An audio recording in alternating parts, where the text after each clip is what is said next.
Hola, ¿qué tal? Bienvenidos.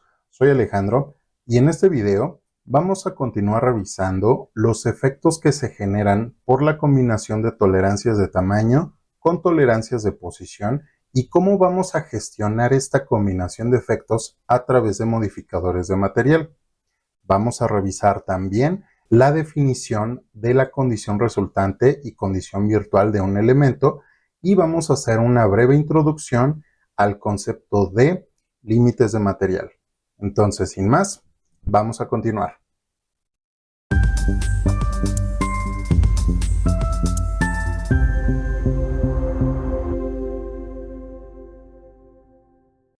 En el video anterior encontramos que es posible generar una combinación de controles geométricos con controles dimensionales y que esta combinación iba a resultar en diferentes tamaños posibles para el elemento.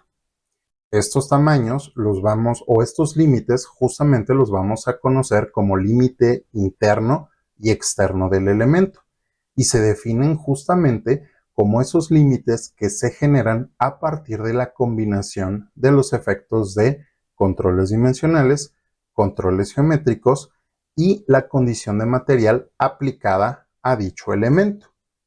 De hecho, hicimos un ejercicio en donde para un barreno que fue controlado en diferentes condiciones de material, tendría diferentes límites internos y externos. Ahora, si quieren revisar con mayor detenimiento cómo llegamos a estos resultados, los invitamos a que revisen ese video. Vamos a dejar el link en la descripción y también en una tarjeta que va a aparecer por aquí arriba en el video. Ahora, en este caso, o cuando hicimos este ejercicio, lo hicimos únicamente para las condiciones extremas, es decir, de máxima tolerancia de tamaño. Pero veamos qué sucede en el inter, es decir, vamos a ver qué sucede cuando no estamos precisamente en los límites de tolerancia de tamaño. Para eso, vamos a hacer un ejercicio con diferentes alternativas de tolerancias de tamaño. Vamos a hacer este ejercicio en Excel para que sea más sencillo. Ya estamos en Excel. Vamos a continuar con el ejercicio que estuvimos revisando en el video anterior. Tenemos este barreno que está tolerado en MMC y que tiene una tolerancia de tamaño de más o menos 1.5 con una tolerancia de posición de 1.4. Lo que vamos a hacer es empezar a escribir o vamos a llenar esta tabla para determinar cuáles son los límites que podemos encontrar para este barreno. Entonces vamos a empezar escribiendo la máxima tolerancia posible, en este caso 1.5. Otra alternativa de tolerancia de tamaño sería de 1.4, de 1.3, 1.2 y así básicamente hasta llegar a la tolerancia inferior, en este caso de menos 1.5. A partir de esto, vamos a determinar los tamaños posibles que podemos tener en este barreno con esta tolerancia. Entonces, lo único que vamos a hacer es sumar la condición nominal más la desviación potencial, en este caso de 1.5. Y vamos a repetir el ejercicio para cada uno de los casos que podemos tener. Aquí, si se dan cuenta, pues estamos llegando a la misma conclusión que llegamos en nuestros cálculos anteriores. Tenemos el máximo tamaño posible en 11.5 y el mínimo tamaño posible en 8.5. De aquí podemos identificar dos condiciones. La primera, 8.5, vamos a marcarlo con verde claro. 8.5 se va a referir a nuestra dimensión en su máxima condición de material. Recuerden, un barreno en su tamaño menor posible o mínimo posible describe la condición de máximo material de ese barreno. Por otro lado, el máximo tamaño posible, vamos a marcarlo también, ¿sí? El máximo tamaño posible describe su condición de LMC o de mínimo material. Aquí podemos ver que el control nos indica que tiene una tolerancia de posición de 1.4. Entonces vamos a escribir esa tolerancia de posición.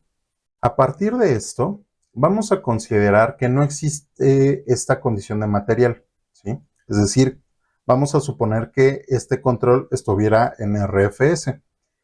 Para calcular el límite interno de este barreno en RFS, lo que tenemos que hacer es restar el tamaño, o mejor dicho, restar al tamaño la tolerancia de posición. Eso nos indica un valor de 10.1. Repitamos el ejercicio para el resto de los elementos. Si se dan cuenta, aquí llegamos a la conclusión de que el límite interno o el menor diámetro posible que podemos tener en este barreno sería de 7.1, que fue lo que obtuvimos en nuestro ejercicio anterior. Veamos qué sucede ahora para el límite externo. A partir del tamaño posible, vamos a sumarle la tolerancia de posición, 1.4. En este caso es de 12.9.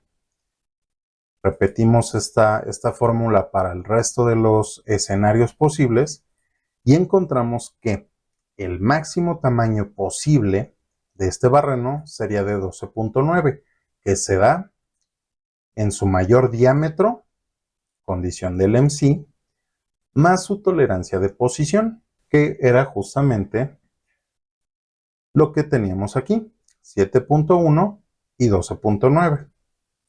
Sucede lo siguiente, este control está definido en su máxima condición de material. ¿Qué significa eso? Cuando este diámetro se encuentra en su máxima condición de material, es decir, en 8.5, no tiene bono de tolerancia y la máxima desviación de posición que puede tener es de 1.4. Sin embargo, si no se encuentra en ese diámetro, puede tener un bono de tolerancia. Vamos a calcular ese bono de tolerancia para cada uno de estos casos. El bono de tolerancia para este barreno y con este control lo vamos a calcular de la siguiente forma. Al tamaño que fabricamos, le vamos a restar la condición de máximo material. En este caso, el bono de tolerancia cuando fabricamos en 11.5 es de 3, es decir, tiene todo el bono de tolerancia. Vamos a repetir el ejercicio y lo que voy a hacer es congelar esta referencia para poder arrastrar la fórmula. Entonces, si lo arrastramos, vamos a encontrar lo siguiente. El máximo bono de tolerancia se da cuando estamos en el MC y tiene todo el sentido, porque el control está en MMC. Y justamente lo corroboramos o lo confirmamos aquí. Cuando el barreno está en su condición de máximo material, el bono de tolerancia es 0.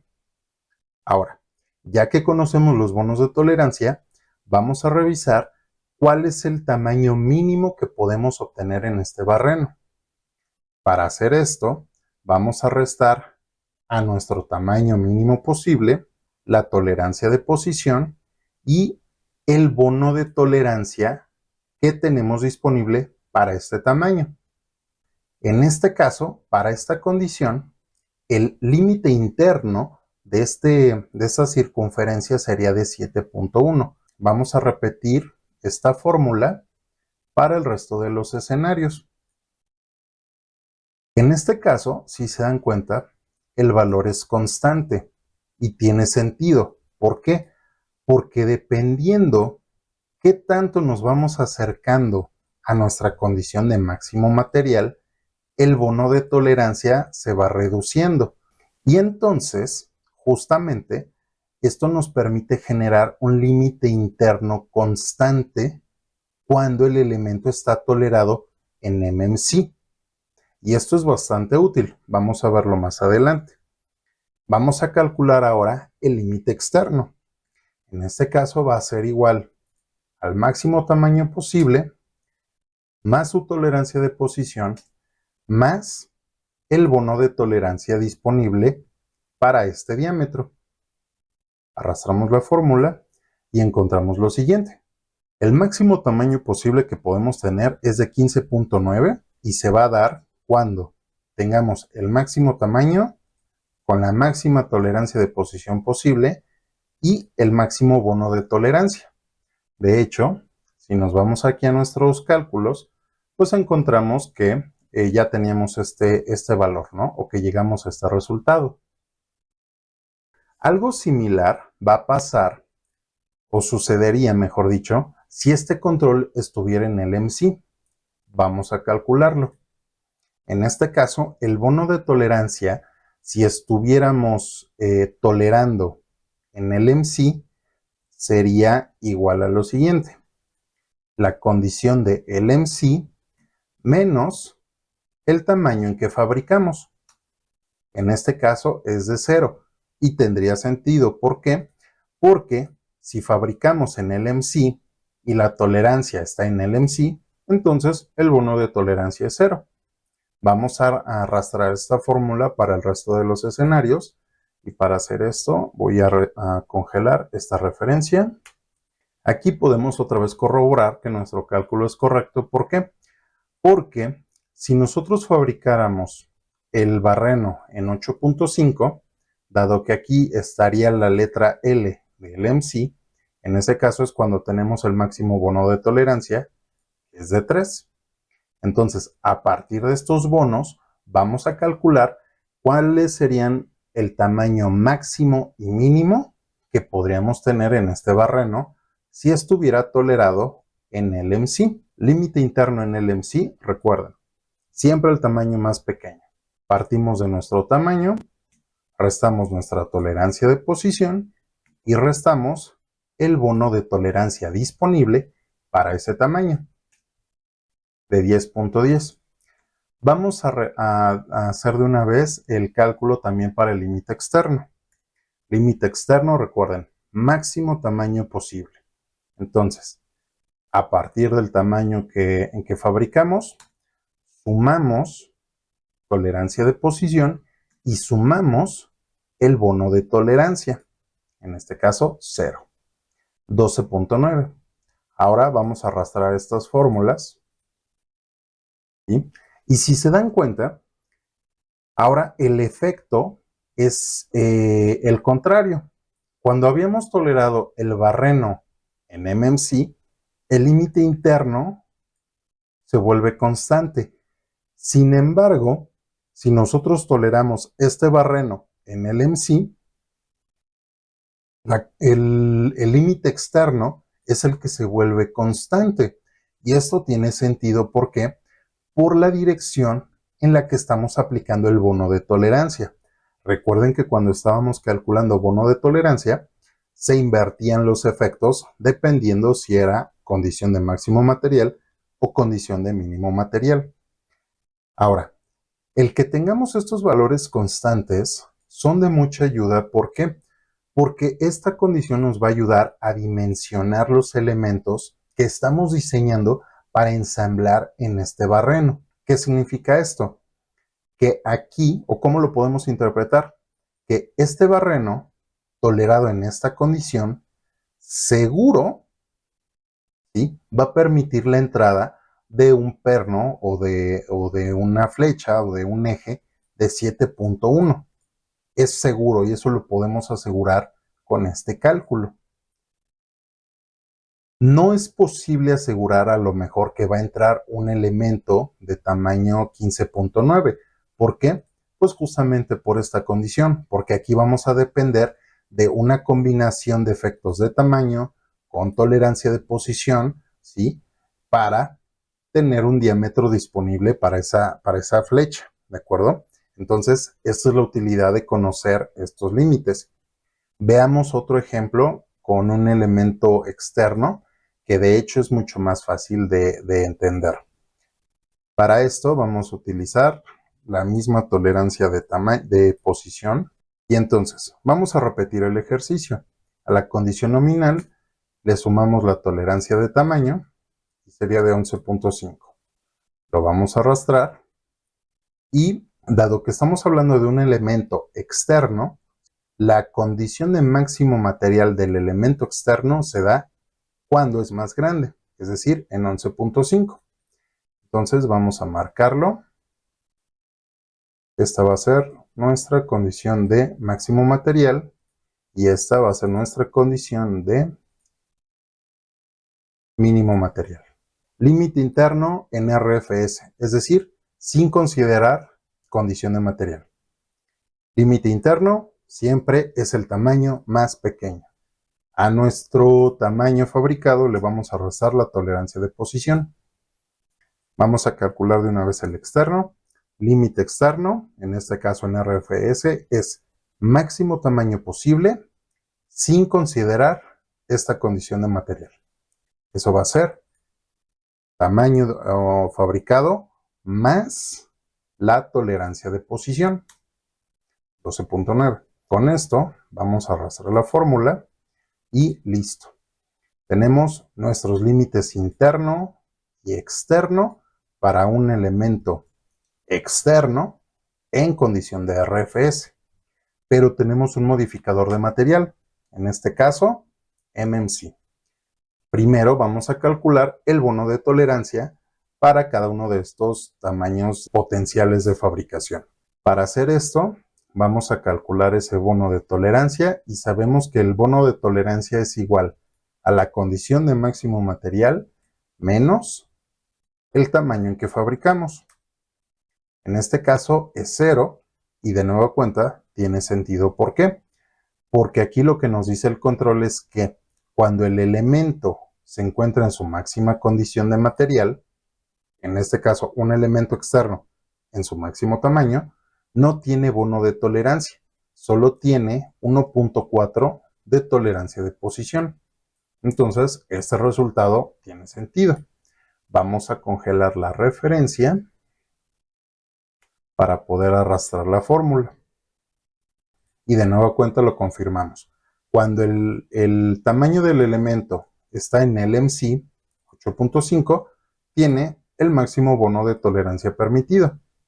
Vamos a calcular entonces el límite interno en MMC, es decir, el límite más pequeño, considerando el bono de tolerancia.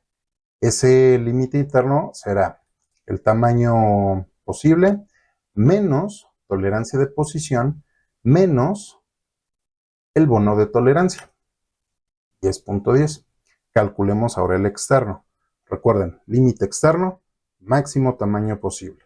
Tenemos este tamaño más su tolerancia de posición más el bono de tolerancia permitido, 12.9.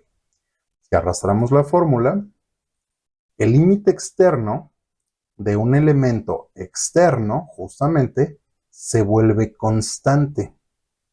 Y esto también es muy útil. ¿Por qué? Porque esto nos dice que el barreno en donde planeamos insertar este perno, basta que tenga un diámetro máximo de 12.9 y con ese diámetro seguro vamos a poder insertar este perno o esta flecha, lo cual pues es bastante útil para el diseño de ensambles. Veamos qué sucede ahora si estuviera tolerado en el MC y vamos a calcular ese bono. En este caso, el bono va a ser igual al tamaño en que fabricamos menos su condición del MC. En este caso es de 3. Vamos a congelar la referencia y vamos a calcular de una vez los límites interno y externo. Recuerden, límite interno, menor tamaño posible. El diámetro en que fabricamos menos la tolerancia de posición menos el bono de tolerancia.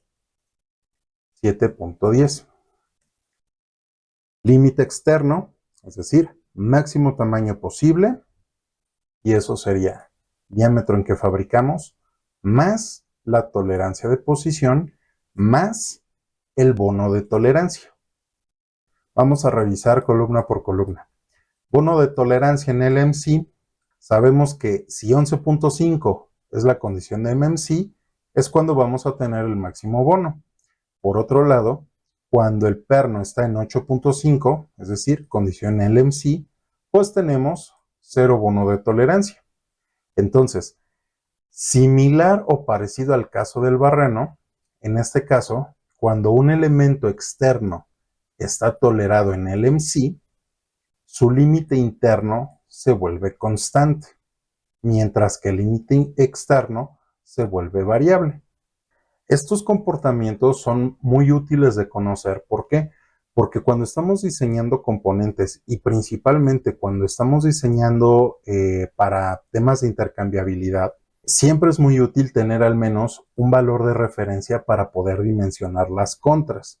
Esta es una de las claves o de los beneficios de calcular límites internos y externos, así como de la aplicación de condiciones de material en nuestro proceso de control. Vamos a continuar para revisar un poquito más a detalle cómo vamos a conocer a estas condiciones. A partir de este ejercicio que hicimos en Excel, podemos llegar a las siguientes conclusiones. Cuando un elemento interno o externo están tolerados en su máxima condición de material, para el elemento interno, su límite interno, o el más pequeño, va a ser constante. Para un elemento externo, su límite externo va a ser constante. Por lo tanto, los límites contrarios van a ser límites variables. Y esta condición se va a invertir cuando están tolerados en el MC. Esta es una conclusión muy importante por lo siguiente.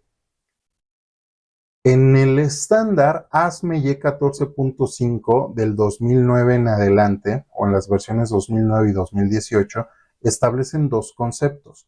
El primero, condición virtual, y lo define justamente como el límite constante generado por la acumulación de efectos, tolerancias, aplicados a un elemento, ya sea que se encuentre en MMC o LMC, mientras que la condición resultante la define simplemente como un límite extremo generado por la acumulación de estos efectos. Si nosotros tenemos un barreno tolerado en MMC o un elemento interno, ¿sí?, el límite interno será su condición virtual. ¿Por qué? Porque es el límite constante, que fue lo que calculamos en Excel. Mientras que su límite externo, o dicho en inglés outer boundary, se va a convertir en su condición resultante. Esta condición se va a invertir si tenemos un elemento externo. Es decir, en el caso de un elemento externo como es un perno o un pin, la condición virtual va a ser su outer boundary, mientras que el límite interno, que es la condición variable, será su condición resultante. A partir de esto, podríamos ajustar esta tablita de la siguiente forma, ¿sí? Para un elemento interno, tolerado en MMC, su condición virtual será su límite interno, mientras que para el elemento externo, su máximo tamaño será su condición virtual. Y tenemos la condición contraria cuando están tolerados en el MC. Entonces, estas condiciones, la condición virtual y la condición resultante, principalmente cuando los elementos están tolerados en su máxima condición de material, nos van a servir para hacer el diseño de ensambles o muchas veces lo conocemos como contras, o para el diseño de dispositivos. Y esto es muy importante. ¿Por qué? Porque justamente el conocer estos límites, el conocer estas condiciones virtuales y resultantes son la base para el diseño de dispositivos o gauge por atributos o hard gauges. Vamos a empezar a ver una aplicación de estos conceptos en un dispositivo.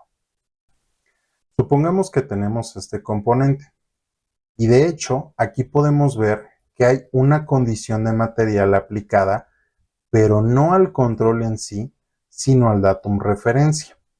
Lo primero que debemos de saber es que en este caso no lo vamos a conocer como condición de material, sino como material boundary o límite de material. Similar a las condiciones de material que aplicamos en nuestros controles geométricos, vamos a tener tres condiciones o tres límites de material, mejor dicho, en este caso. Vamos a tener la condición MMB o Maximum Material Boundary, máximo límite de material. LMB, Least Material Boundary, y finalmente RMB o Regardless of Material Boundary, ¿sí? En este caso, los nombres son muy parecidos a las condiciones de material, pero en este caso, estas condiciones nos van a servir para especificar la manera en cómo va a actuar este datum durante el proceso de inspección. Veamos a qué nos referimos con esto. Si nosotros tenemos este control definido, es decir, tenemos una condición de límite de material en nuestro datum, ¿cómo debemos de leer el control? Bien, este elemento, ¿sí? En este caso, este diámetro, tiene un control de posición con una tolerancia de 2 en una región diametral en su condición de máximo material, medido contra el datum A que se encuentra en su máxima condición de material. Bueno, de hecho aquí lo correcto es decir que está en su límite máximo de material o su condición de MMB. Ahora, ¿qué significa esto? Ya sabemos que la condición de máximo material, en este caso del datum A, que sería este perno o este pequeño eje, sería, dado que se trata de un elemento externo, su máximo tamaño. El máximo tamaño de este elemento será de 50 más su tolerancia de tamaño, es decir, su condición virtual, porque recuerden, la condición virtual de un elemento externo tolerado en MMC es su máximo tamaño. Será igual a 50 más 0.5, es decir, 50.5. ¿Qué significa esto? Que para que nosotros hagamos la inspección de este componente, vamos a tener a lo mejor un dispositivo de esta forma, con un diámetro, en este caso, para esta cavidad, de 50.5, que es donde vamos a alojar al componente que vamos a medir. Es decir, vamos a tener algo como esto. Y si se dan cuenta, como el diámetro, en este caso del dispositivo, es fijo, porque el control nos exige medir la pieza en esta condición, ¿sí? En 50.5, pues es de esperar que la pieza flote, dicho de una forma, dentro del dispositivo. Eso es lo que significa este control. Sin embargo, si tuviéramos la condición de RMB, que es la más común de encontrar, es decir, sin ningún tipo de modificador de material aquí, lo que significa es lo siguiente. Nuestro componente debe de estar en un dispositivo que se va a ajustar al tamaño del elemento. Es decir, si el tamaño viene en esta posición, deberemos de tener algún dispositivo móvil o una serie de tenazas, algo similar. ¿Para qué? Para sujetar al elemento datum en el tamaño en el que está. ¿Qué significa eso? Si la siguiente pieza que medimos tiene un diámetro más grande, ese dispositivo se tiene que adaptar a ese tamaño. De hecho, con esto pues ya se pueden dar cuenta que el tener este modificador de material o la condición de límite de material, pues ya implica un aspecto importante en el proceso de inspección que parte desde la perspectiva del costo, por ejemplo. No es lo mismo tener un dispositivo de una dimensión fija que tener un dispositivo que requiera este tipo de mecanismos. Por supuesto, no va a ser la misma precisión o no es el mismo tipo de inspección que vamos a poder realizar en un dispositivo de este tipo en uno como este. De ahí que les comentaba que normalmente estos dispositivos los vamos a ocupar principalmente, o bueno, esta forma de acotar datums la vamos a ocupar principalmente cuando la pieza se va a inspeccionar por un proceso basado en atributos o a lo mejor basado en un proceso de inspección de best fit. Sin embargo, si tenemos una pieza que necesita ser inspeccionada con gran detalle, por ejemplo, con una máquina CMM o máquina de coordenadas, pues lo más seguro es que tengamos un control de este tipo. ¿Por qué? Porque en este caso, la pieza se va a mantener fija en una posición. De hecho, pues bueno, con esto también podemos resolver a la pregunta que hicimos en LinkedIn la semana pasada sobre cuál es la diferencia entre este tipo de acotación y con esta. Y de entrada, pues es justamente el método o la forma de inspección del componente. Vamos a hablar un poquito más sobre de esto. Aquí ya quedamos o ya observamos que la pieza puede flotar dentro del dispositivo. A esta condición flotante la vamos a conocer como datum shift o desplazamiento de datum. Muy importante porque muchas veces esto se llega a confundir. Este desplazamiento de datum no es un bono de tolerancia, simplemente es una técnica de inspección en donde vamos a ocupar la condición virtual del elemento datum para inspeccionar. Es decir, este tipo de acotación nos va a indicar o va a definir el proceso de inspección y el tipo de dispositivos que podemos utilizar.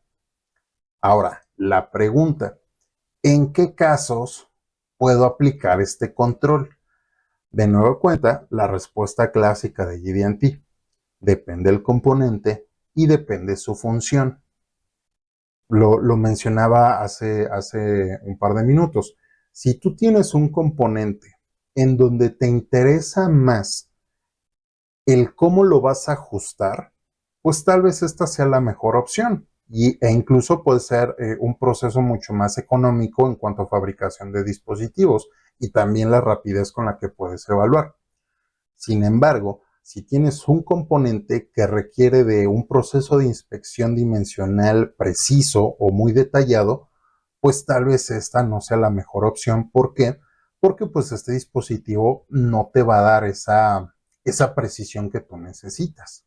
Recuerden, todo lo que es tolerado dimensional y geométrico dependerá de la función del componente y a partir de eso vamos a ir desplegando diferentes formas de acotar para adaptar esa función a las capacidades que tenemos de manufactura, ensamble y de inspección.